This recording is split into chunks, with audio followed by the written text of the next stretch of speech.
कश्मीरी मुसलमान हिंदू थे क्या?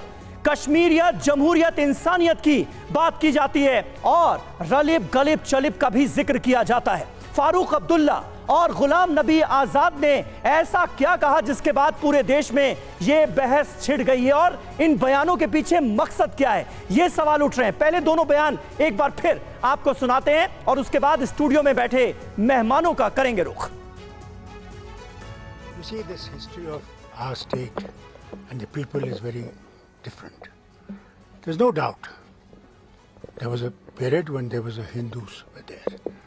Then they all converted to Buddhism when Buddhism was on rise. Once Buddhism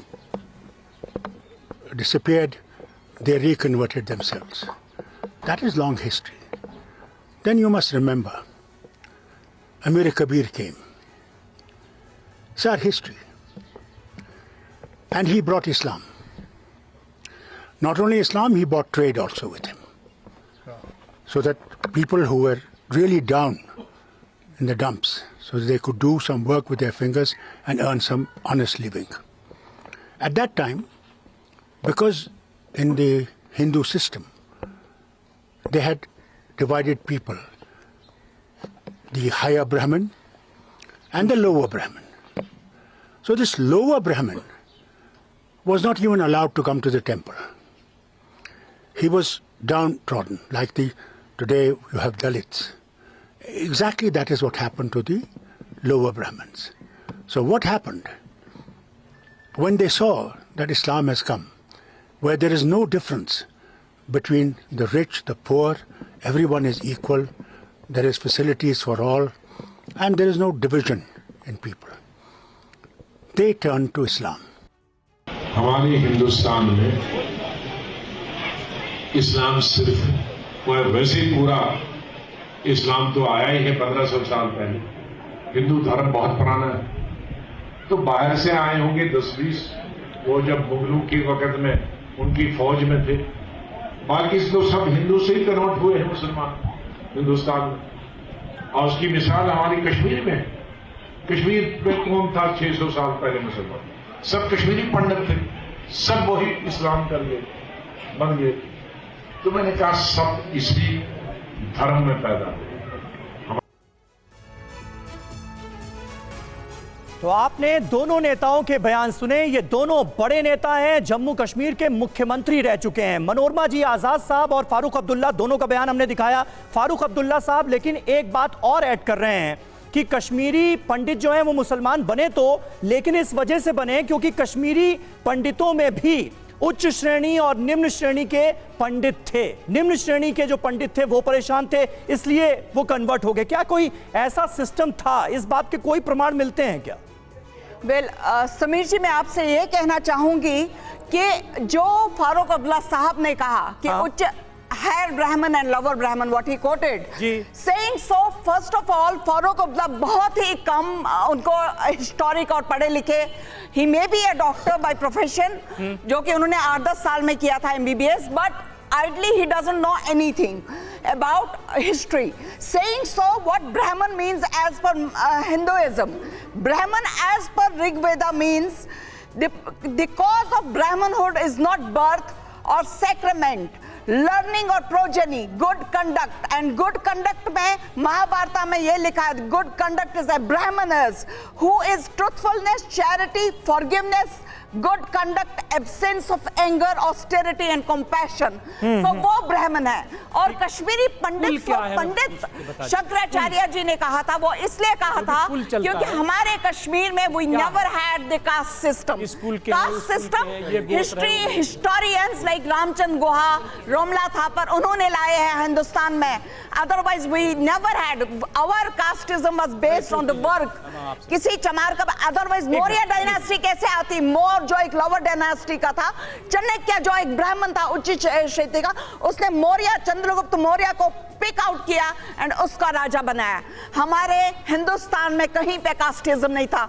I want to put it very strongly here and that includes the Kashmir. आज तक कश्मीरी सारे कश्मीरी पंडित हैं और मैं आपके माध्यम से यह कहना चाहती हूं, अगर वो निम्न जाति के थे तो क्या महबूबा मुफ्ती निम्न जाति की है, फारूक अब्दुल्ला निम्न जाति की है, और जितने भी लीडर्स कश्मीरी मुसलमानों से अब ये सवाल जरूरी है। एक मिनट, कश्मीरी मुसलमानों को यहां पर 3 लोग रिप्रेजेंट कर रहे हैं। यास्मीन जरा आप बताएं कि अगर कश्मीर की, जम्मू कश्मीर की सियासत के मद्देनजर इन बयानों को हम देखें तो इसका कितना असर पड़ते हुए आप देख रही हैं, क्योंकि अब आजाद साहब ने या फारूक अब्दुल्ला ने जो बयान दिया उसको आपके हिसाब से कश्मीरी मुसलमान एक्सेप्ट ही नहीं करेगा, तो फिर इन लोगों को, इन नेताओं को सियासी तौर पर उसका फायदा कैसे होगा जिसका आरोप लग रहा है? देखें, आर्टिकल 370 के हटने के बाद जम्मू कश्मीर में इलेक्शंस नहीं हो रहे हैं।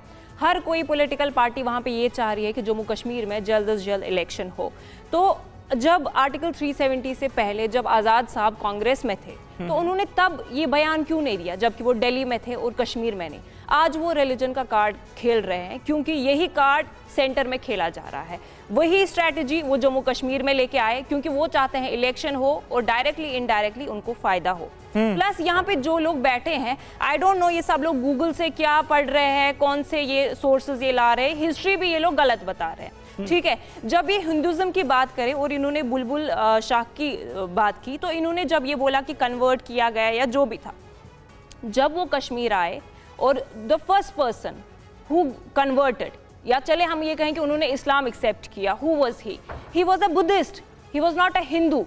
देन आप कहते हैं सनातन धर्म बहुत पुराना है, तो how come is everybody a Hindu there? देखिए, अगर आप ये डिस्कस करते हैं ना तो आप इवोल्यूशन की थ्योरी भी डिस्कस करें, फिर आप पहले ये बोले ना कि हम हिंदू नहीं, उससे पहले हम बंदर है ना, साइंस डिस्कस कर रहे हैं ना, you are discussing facts here, तो एक्सेप्ट इट ना, यू आर अ मंकी। उसके बाद will talk about if you are a Muslim, you are a Hindu, you are a Sikh और whatsoever. So this is a political discourse, it's just that they want to Mehbooba Mufti के बयान का जिक्र कर रही हैं, उन्होंने गुलाम नबी आजाद के बयान के ऊपर रिएक्शन देते हुए यही कहा। That's true, exactly. I agree with her statement. अच्छा, तो आप ये कहना चाहते हैं कि आप आदम की औलाद नहीं है? अरे I am questioning your perspective. You are saying ना कि सब हम किसकी बात कर रहे हैं? टॉपिक क्या अभी? 600 साल पहले कश्मीर के अंदर मुसलमान थे या नहीं थे, इसकी बात कर रहे हैं। हम 600 साल पहले की बात नहीं कर रहे। अगर आप फेथ पे भरोसा करें, मेरा भटक रहे हैं, अगर टॉपिक से भटक रहे हैं। सुनिए, जो फारूक अब्दुल्ला ने जो बोला कि यहाँ पे आदम की औलाद नहीं था, क्या है आप बताइए ना। फारूक अब्दुल्ला ने जो बोला था उसका इंसाफ नहीं था, मैं बताना चाहता हूँ। ठीक है, एक एक करके अपनी बात रखेंगे, एक एक करके अपनी बात रखेंगे। जी, आप बताइए ना। एक मिनट, क्योंकि यहाँ पर इस्लाम का, एक मिनट अंबरदार साहब,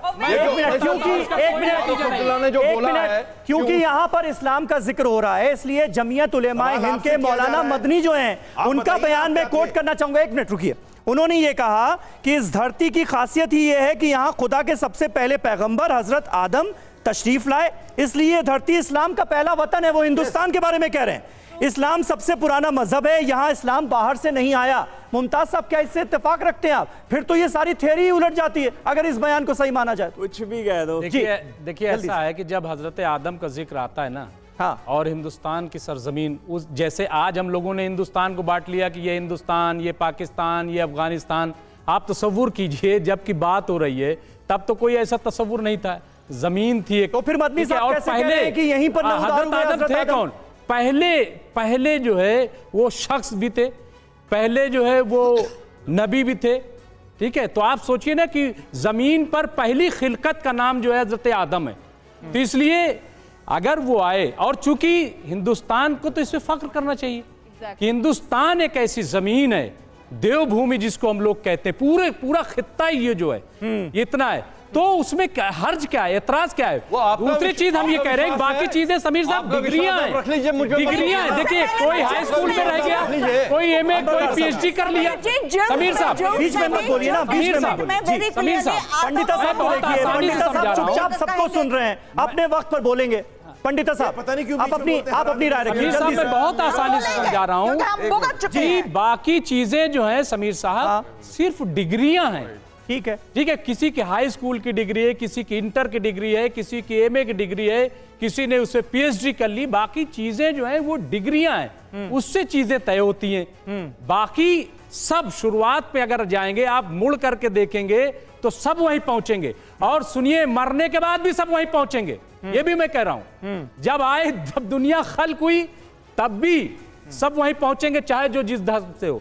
और जब मर के जाएंगे यानी उपाध्याय साहब, तब भी वही हिंदुस्तान के बारे में, भारत के बारे में, या पुराने जमाने की अगर बात करें तो सिंध के बारे में यह कहा जा सकता है कि यहां पर पहले सब हिंदू थे, फिर बाद में जो मुसलमान बने वो कन्वर्ट होके बने। लेकिन पूरी दुनिया के लिहाज से तो यह नहीं कहा जा सकता। यह कहने का मतलब है इनका, हजरत आदम की जो दलील दी गई और जो थ्योरी पेश की गई उसके मुताबिक। समीर साहब, मेरा जरा एक प्रश्न था सभी कश्मीरियों के लिए। नहीं, एक मिनट सर, सभी कश्मीरियों के लिए, क्या ये जात पात जो ये आपने बताया कि नीची जात के, या फारूक अब्दुल्ला ने बताया है, जो बहस आज चल रही है, हम जरा रिलीजन को काम ले लें, बहस आज के मुद्दे पे रहे। ठीक है, क्या ये जितने भी हमारे वहां जी के पास चला जाऊंगा, कोल हैं, बट हैं, रहना है Muslims, ethnicity wise I am talking, क्या ये सब नीच जाति के? फारूक अब्दुल्ला से पूछना चाह रहा हूं। Salim Pandit is my friend, Sushil Pandit is my friend, दोनों मेरे मोबाइल में। क्या ये दोनों पंडित जो है मुसलमान और हिंदू, ये नीच जाति के हैं? फिर ये क्या बात करी फारूक अब्दुल्ला ने? कोई जाति नहीं थी, कश्मीरी ब्राह्मण था, एक था ये मुफ्ती जो कमजोर था, जो डर गया, वो मुसलमान बन गया, सिंपल एज दैट। हमदानी, ये 2-4 जाति पर्शिया से आई हैं। It constituted just 2% of Muslims. Persians नहीं थे, फिर क्या थे? उससे पहले क्या थे? सर वो अरब्स थे, Persia was under Islam, they came from No. Iran कहते हैं, हमदान पर्शियंस नहीं थे, सेंट्रल एशिया में हमदान जगह not नहीं Persians. नहीं, they were from Central Asia. Just listen to me. That is not the topic. That is not the topic. That is Again, not the whether he is ठीक from है, Persia or लेकिन Afghanistan आप or anywhere. Kashmiri पंडित ये कह रहे हैं कि कश्मीरी पंडितों में कोई कास्ट सिस्टम नहीं था, जिसका जिक्र फारूक अब्दुल्ला कर रहे हैं। वो गलत कर रहे हैं आपके हिसाब से। ये बात निकल कर सामने आती है ना। अभी भी सारे सेम है, सारे सरनेम सेम है, सारे हिंदू के। आदम और हवा पहले कश्मीर में आए, तो पहले मोहम्मद का नाम क्यों नहीं है? पहले लेकिन अगर वो मुसलमान बनते हैं वो गिर कश्मीर में। एक मिनट, क्वेश्चन ये है, नहीं, वो बयान कश्मीर के मद्देनजर नहीं था मनोरमा जी, वो बयान कश्मीर के मद्देनजर नहीं, भारत के मद्देनजर था जी, जो मैंने जमीयत के हिंदुओं के मौलाना मदनी का बयान कोट किया जी। ठीक है, मैं ये कहना चाहता हूं, शिया सुन्नी की जंग तो 1400 साल पुरानी है। आप कहते हैं सिरिया तबाह हो गया, वहां कोई हिंदू थोड़ी लड़ रहा, वहां पे मुसलमान के साथ लड़ रहा है। यमन मुसलमान के साथ लड़ रहा है। तालिबान के अंदर एक शिया कमांडर था, उसको भी मार दिया कि वो भाग रहा था जान बचाने के लिए ईरान के अंदर। और आपके अहमदियाद मुसलमान है, अहमदियाद मुसलमान है, क्या उनके लिए अफजल आजम नहीं था? अहमदियाद जिन्होंने पाकिस्तान बनाया, उनके लिए वहां पे 2 गज जमीन नहीं मिलती, एक करके जी। सर इसलिए ये इस्लाम के अंदर इस वजह से आप दलित के साथ खाना खा के दिखाइए, इसके साथ दलितों के साथ बैठ के दिखाइए। ठीक है, मैं खाता हूं। ठीक है, दीपक कपूर साहब, एक मिनट, कपूर साहब, सच क्या है? इतिहास के किताबों के पन्नों को जरा पलटिए और बताइए सच क्या है, जल्दी से। 1 मिनट, कोई लड़ाई नहीं हो रही है, एक मिनट, कोई लड़ाई नहीं हो रही है, कोई झगड़ा नहीं हो रहा है यहाँ जी। कपूर साहब, सबसे लंबी जंग चलने वाली दुनिया हो गया। हमने शबरी के बेर खाए हैं, वो शबरी जो उनका इंतजार करती थी। ठीक है, ठीक है,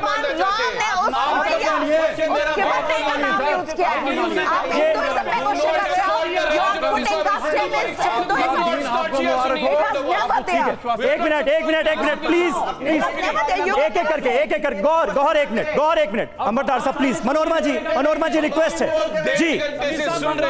अरे भाई, 1 मिनट, आप लोग सब लोग एक साथ बोलेंगे तो दर्शकों तक आवाज कैसे पहुंचेगी? प्लीज हो जाइए चुप, आप चुप हो जाइए। कपूर साहब को सुनिए जी। कि मुसलमान सेकेंडरी है। आपके पास आएंगे तब अपनी बात रखिएगा। कपूर साहब जल्दी से कंप्लीट करें। 1 मिनट, अंबरदार साहब रुकिए, कपूर साहब जी। अभी राशिदी साहब ने 1 मिनट, 3 दिन मंदिर में होता है, 4 दिन मस्जिद में होता है। हो गई आपकी बात, प्लीज ऐसा ना करें।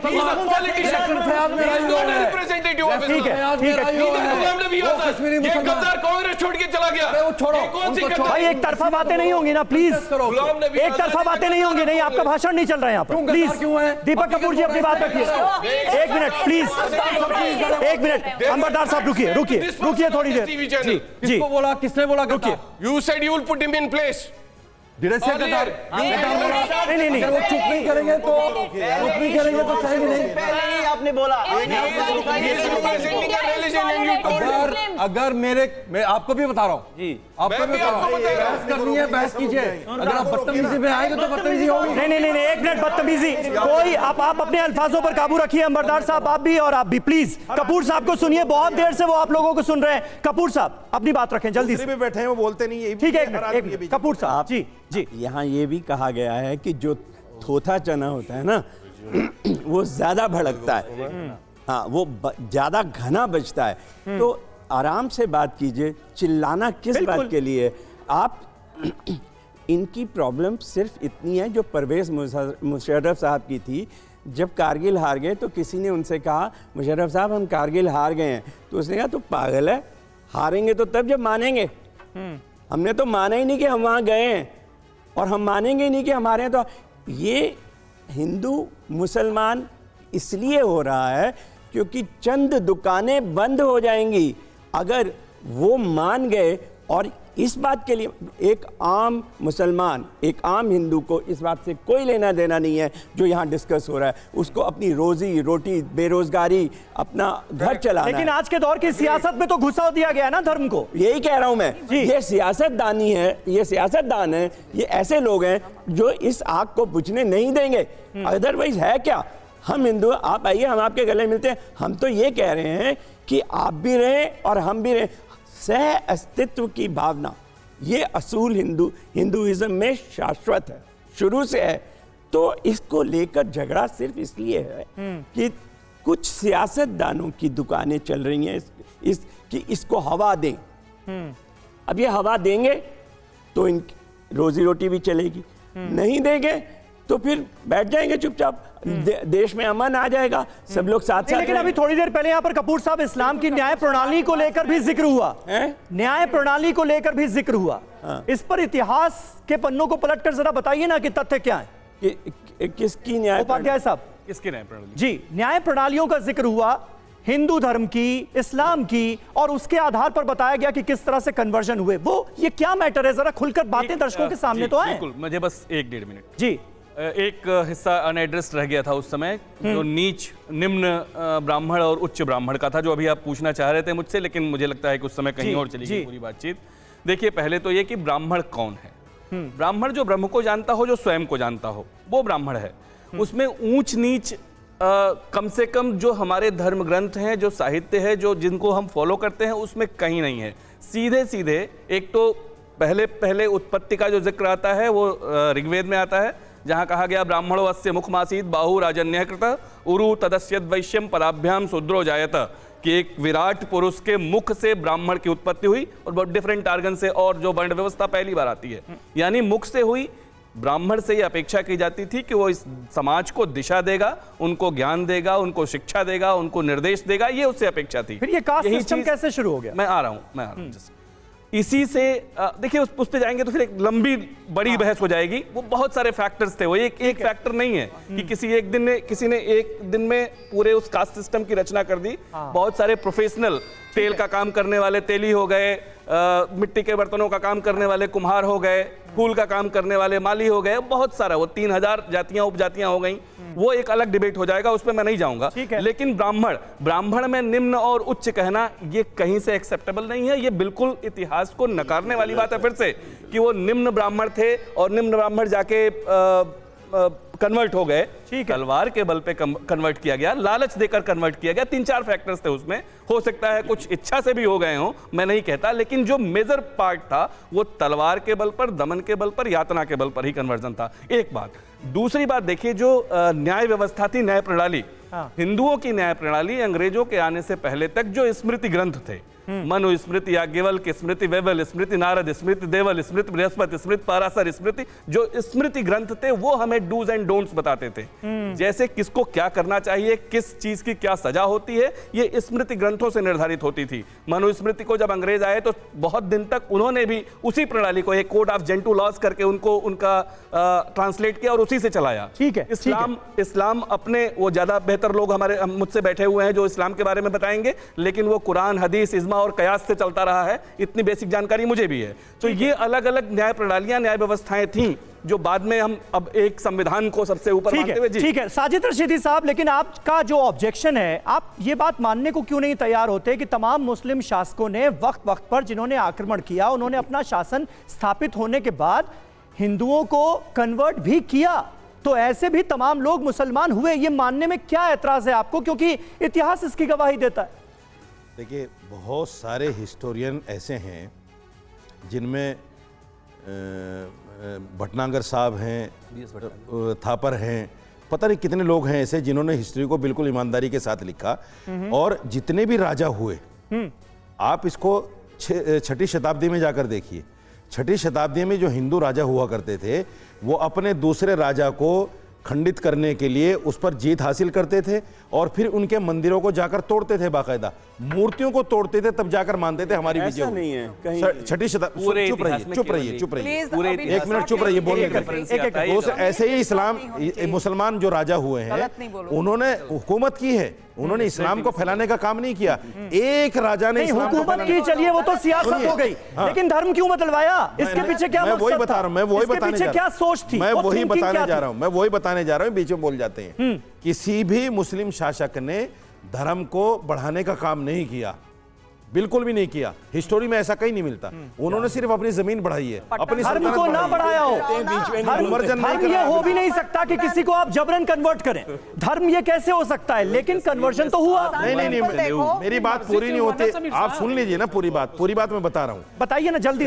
जब इस्लाम में जबरदस्ती कुछ है ही नहीं, कुरान हमारा बिलीव है, हमारा यकीन है, कुरान कहता है जबरदस्ती नहीं है, तो कोई राजा या कोई मौलवी क्यों कर सकता है उस चीज को? इस्लाम कहता है वो बात मान ली, इस्लाम कहता है वो बात मान ली, लेकिन ये हुआ ना, नहीं हुआ। अंबरदार साहब देखिए, मुझे जो समझ में आ रहा है, यहाँ पर तर्क ये देने की कोशिश की जा रही है कि भाई दीन इस्लाम ये नहीं सिखाता, दीन इस्लाम इसकी मजम्मत करता है, लेकिन कुछ शासकों ने किया, तो उसका जवाब आज के दौर के मुसलमानों से क्यों लिया जाए?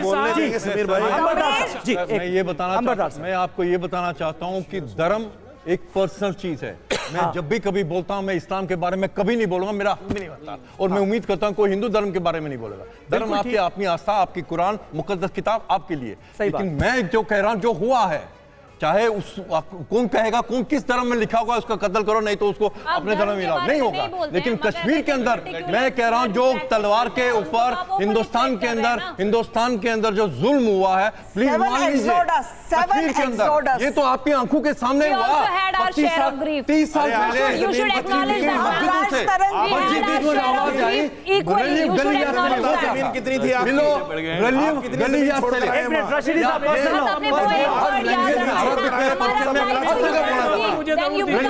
चली जाओ, मुसलमान बनो, नहीं तो मरने की जमीन छोड़ कर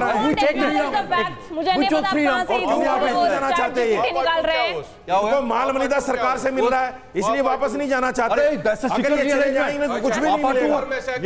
यहाँ मुसलमान को हिंदू बना रहे थे, मुसलमान को हिंदू बना रहे थे, वहाँ सारी इसलिए कर रहे थे कि तुम लोगों ने इसलिए हिंदू को मारा, कश्मीरी हिंदू को इसलिए मारा गया क्या?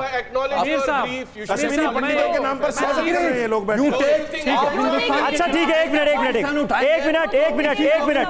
मुमताज साहब फिर एक मिनट अभी मुमताज साहब को स्क्रीन पर लाइए। मुमताज साहब, फिर ये मुस्लिम नेताओं के हिंदू पूर्वज वाले बयानों का मतलब क्या है? ये बयान क्यों दिए जा रहे हैं? इसके पीछे वजह क्या है?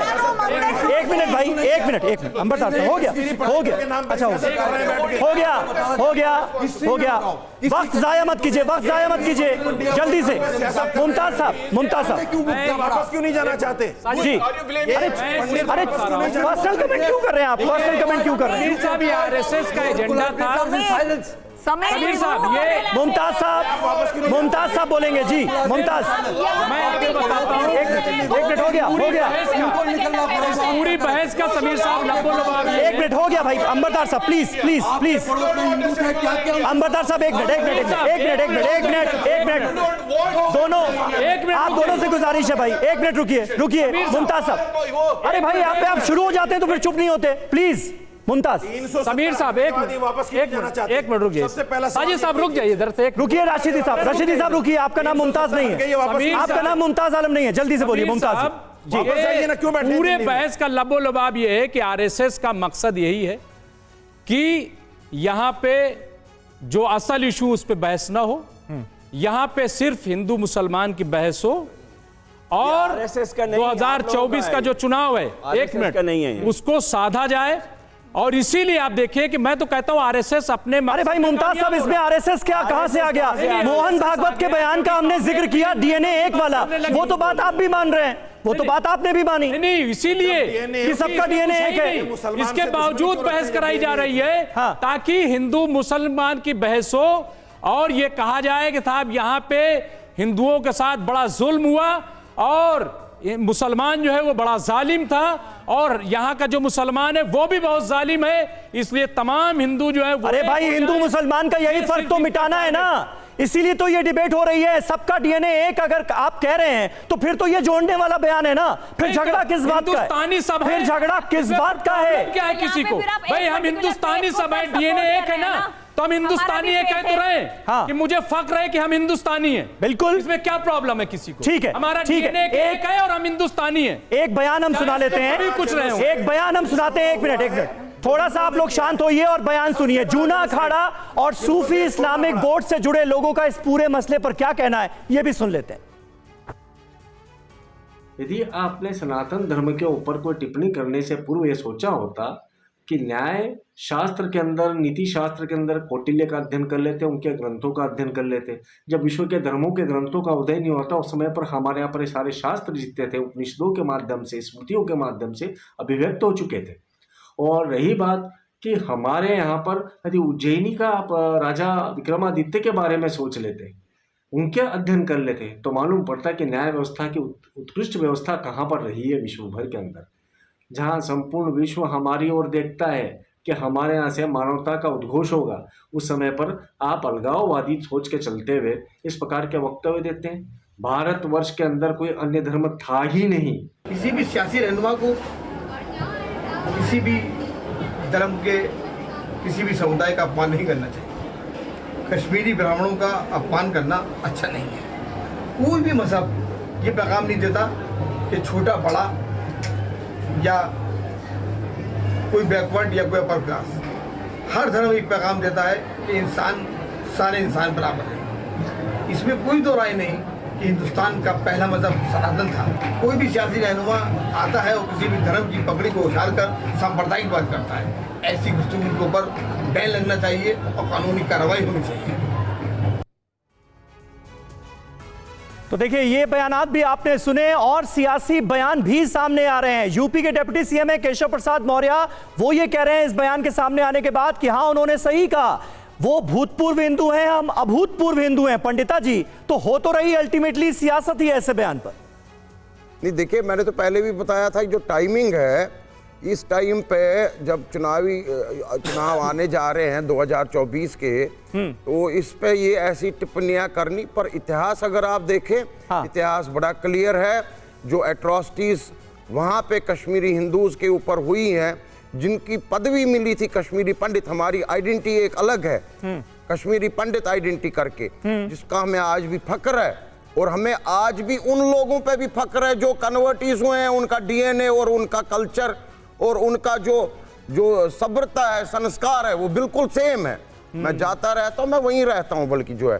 तो इस बात को गुलाम नबी आज़ाद ने जो कहा है, इस बात को हमें हकीकी एंगल से देखना चाहिए कि ये फैक्ट है, एट्रोसिटी। अच्छा, आपके हिसाब से कश्मीरी मुसलमान टेस्टामेंट्स दिए हैं। समीर साहब सुनिए, 16 टेस्टामेंट्स पढ़ के बताता हूँ कि हिंदूज के ऊपर क्या क्या बोला गया। नहीं, ठीक है जो हमदानी और शामिर और बुलबुल शाह के टाइम पे है, वहां से दौर शुरू हो जाता है। पर इसमें आप नीचे नीचे आके आप कंटेम्प्रेरी सूफीज में भी आइए। लेटेस्ट जो कंटेम्प्रेरी सूफीज मीन जो आजकल के मतलब लेटेस्ट 100 साल पुराने, ये भी सूफी थे, बुलबुल शाह और ये सब। सूफीज्म को तो खत्म कर दिया गया ना जम्मू कश्मीर से। ये क्या करने आए थे पहले सबको मालूम है।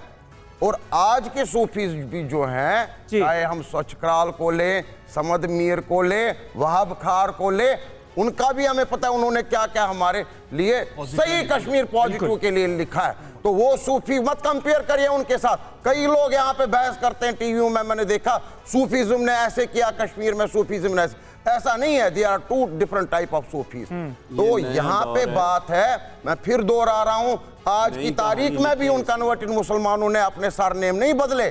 कोल है, रहना है, पंडित है, समद पंडित टाकीज है, सलीम पंडित है, मोहम्मद शफी पंडित एक्स चीफ सेक्रेटरी है। ये बात गौरव की देखनी चाहिए, पूरे हिंदुस्तान को देखनी चाहिए, पूरे सगीर को देखनी चाहिए। ठीक है, ठीक है गौहर, क्या ये बात आप मानते हैं कि जम्मू कश्मीर में सूफीज्म का जब जिक्र होता है तो ये बात बार बार सामने आती है कि जानबूझकर कुछ लोगों ने गलत इरादे से सूफीज्म को इस धरती से खत्म किया, क्योंकि वो जोड़ने की बात करता था, वो तोड़ने की बात नहीं करता था, वो अलग करने की बात नहीं करता था। जम्मू कश्मीर का मैं जिक्र कर रहा हूं। देखिए, जिस हवाले से हम बात कर रहे हैं गुलाम नबी आज़ाद जी के हवाले से जो उन्होंने बयान दिया है, लेकिन यहाँ पे हिस्ट्री के साथ साथ साइंस का भी मर्डर हो रहा है। ये बोल रहे हैं डीएनए ये चिल्ला रहे हैं।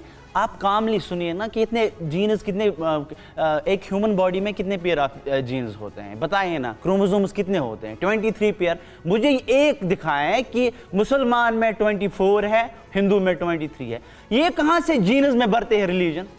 आई बिलीव कि जीन्स में कोई रिलीजन नहीं होता है। Being a Muslim I believe कि कहाँ से ये फैक्ट्स कहाँ से? इनको बोलिए ना, मुझे एक ये जो मैम बोल रही थी, मुझे ये एक साइंटिफिक लेबोरेटरी में प्रूव करके दे कि हिंदू को 23 पेयर ऑफ क्रोमोसोम्स है और मुसलमान को 24 और सिख को कोई और नहीं। ये तो बात ही नहीं हो रही है। डीएनए सेम है, आप बोल रही है, ये बात नहीं हो रही है। आप सुनिए ना, आपने बात की, मैंने कहा कि डीएनए हिंदुस्तान का, हिंदुस्तान में, हिंदुस्तान का डीएनए सेम है। India talking about Asian DNA, अच्छा, एशियन का डीएनए सेम है। जीनोमिक्स जो इस वक्त रिसर्च हो रही है, that is about the whole Asia। किस हवाले से हमारा डीएनए सेम है? That is about the whole religion के हवाले से डीएनए सेम है।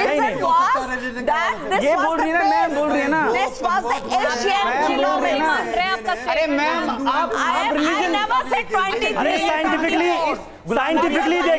साइंटिफिकली देखेंगे तो डीएनए का रिलीजन से क्या वास्ता है भाई? एक मिनट। लेकिन यहाँ पर यह बात हो रही है कि हिंदुस्तान में रहने वाले सभी लोगों का डीएनए एक है, यानी सब एक जैसे हैं। धार्मिक बंटवारा खत्म हो, वाले देख रहे हैं, सब एक दूसरे को एक जैसा ही समझें। गलत बोल रहे हो। 23 pair of chromosomes. You accept that? You are not. Don't talk about chromosomes, sir. I am going beyond genes वही होता है ना। अरे डीएनए तो वही डीएनए। अरे डीएनए क्रोमोसोम से ही बनता है। आप फारूक अब्दुल्ला को डॉक्टर नहीं मानते हैं। आप सब कुछ खुद ही genomics. What I was talking about Indian। चलिए ठीक है, इतिहासकार यहाँ पर मौजूद हैं। एक मिनट, आप लोग आपस में मत झगड़ा कीजिए भाई। उपाध्याय जी, फिर इस बात का क्या मतलब है कि सबका डीएनए एक है? यहाँ पर तो इस पर सवाल उठाए जा रहे हैं। अरे रुकिए ना, रुकिए। 30 सेकंड में उपाध्याय जी, जी 1 मिनट हो गया। उपाध्याय जी, देश इसकी सीमाएं, उपाध्याय जी 96% इसकी सीमाएं मतलब डीएनए क्या? अरे भाई उपाध्याय जी को बोलने दीजिए ना। जी मैम प्लीज, उपाध्याय जी हवाले से सेम होता है ये। एक मिनट 30 सेकंड अब मैं सबको दूंगा। शुरुआत 1 मिनट 30 सेकंड आप सबको मिलेंगे क्योंकि इस डिबेट को हमें खत्म करना है। उपाध्याय जी शुरुआत आप। इस देश की सीमाएं, ये बहुत बड़ा मुल्क है, बहुत बड़ा देश है। हाँ। और इसकी एकता पर खासकर मैं ब्रिटिश पीरियड की बात करूं, बहुत गहरे बड़े खराब तरीके से इस पे आघात किया गया कि साहब ये तो कम से कम 16 राष्ट्रीयताओं का समूह है, ये तो कभी ना एक राष्ट्र था, ना है, ना कभी होगा। लेकिन लोग भूल गए कि जो आज भी थ्योरी है ना कि नेशन क्या है, nation is a feeling of oneness, nation is nothing but a feeling of oneness, एक होने का भाव है। ठीक है। 1600 साल पहले मैं आपके माध्यम से बताऊं कि 4वीं शताब्दी में जब विष्णु पुराण संकलित हो रहा है तो उस समय कहा जा रहा है उत्तरम यत् समुद्रस्य हिमाद्रैश्चैव दक्षिणम वर्षम तद भारतम नाम भारतीय यत्र संतति, कि ये सीमाएं हैं हिमालय के नीचे और समुद्र के ऊपर, ये पूरा भूभाग भारत है, एक है और उसकी संततियां भारतीय हैं। एक हैं, इसकी सभी संततियां एक हैं। आज जो ये सतही रंग उभर आए हैं, सतही रंग जो उभर आए हैं, जो हमको विभाजित कर रहे हैं, सतही सियासी रंग छोड़िए, एक हो जाइए। हम कपूर एक साहब, हैं, हम मैसेज एक यही है हैं, क्या? ये मानना चाहिए। ठीक है कपूर साहब। मैं इतने भारी भारी शब्द अब दोबारा से नहीं बोलना चाहता, बहुत बार बोल चुके हैं।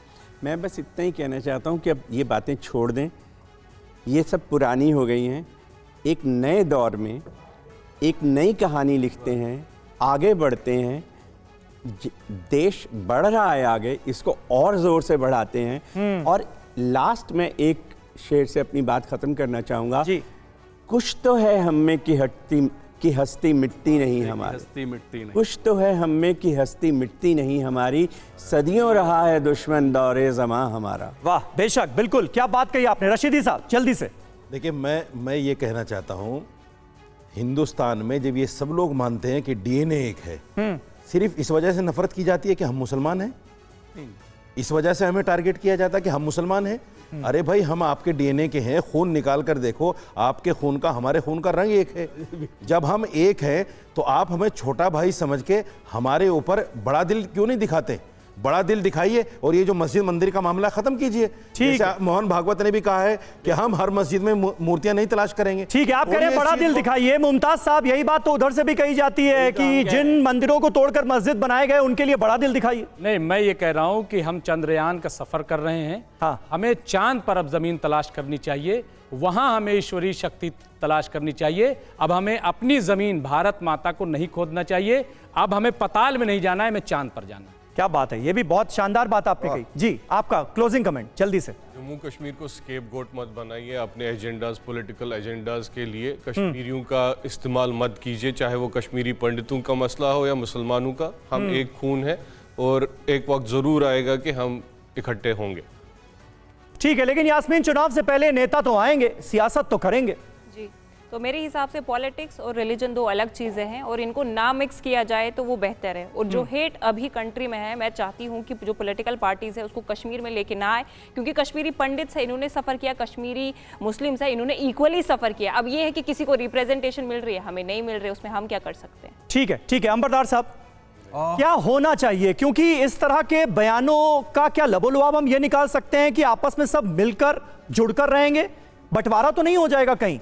ठीक उलट जैसा कि नेता बयान दे रहे हैं कि डीएनए एक है। बंटवारे का हवाला दिया, लफ्ज का इस्तेमाल किया। हिंदुस्तान का बंटवारा कैसे हुआ? जिन्ना की टू नेशन थ्योरी पे हुआ। नहीं, मैं उस बंटवारे का जिक्र नहीं कर रहा हूं, मैं आपसी मेल मिलाप का जिक्र करते हुए इस वर्ड का इस्तेमाल किया। पहले आरएसएस ने रखा था, कर सकते हैं, कर दिए। लेकिन 14 अगस्त 1947 को क्या हुआ?